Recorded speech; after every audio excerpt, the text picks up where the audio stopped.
దేశంలో మధుమేహం మహమ్మారిగా వ్యాప్తిస్తుంది. ప్రతి ఏడాది దీని బారిన పడుతున్న వారి సంఖ్య విపరీతంగా పెరుగుతుంది. డయాబెటీస్ రోగుల సంఖ్య విషయంలో తెలంగాణ దేశంలో 4వ స్థానంలో నిలిచింది. 47.9 లక్షల కేసులతో కేరళ మొదటి స్థానంలో ఉండగా 24.5 లక్షల డయాబెటీస్ కేసులతో తెలంగాణ 4వ స్థానంలో నిలిచింది.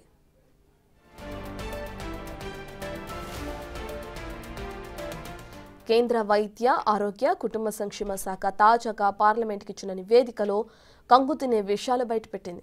ఈ ఏడాది నవంబర్ వరకు చేసిన పరీక్షల్లో డయాబెటీస్ బాధితులుగా తేలిన వారు దేశం మొత్తం మీద కలిపి 2.96 కోట్ల మంది ఉండగా అందులో 1.36 కోట్ల మంది కేరళ, మహారాష్ట్ర, కర్ణాటక, తెలంగాణ, గుజరాత్ రాష్ట్రాల వారేనని ఎన్సీడీ స్క్రీనింగ్లో తేలింది. అయితే ఇక్కడ ఒకప్పుడు 50 ఏళ్లు దాటిన వారికి వచ్చే డయాబెటీస్ ఇప్పుడు 20 ఏళ్ల వయసు నుంచి వస్తుండడం కలవరం పెడుతుంది.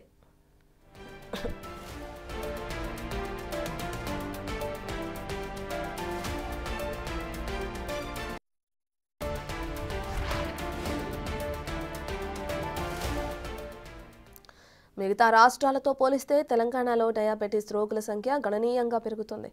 కారణం తెలంగాణలో పట్టణ, నగర జనాభా ఎక్కువ.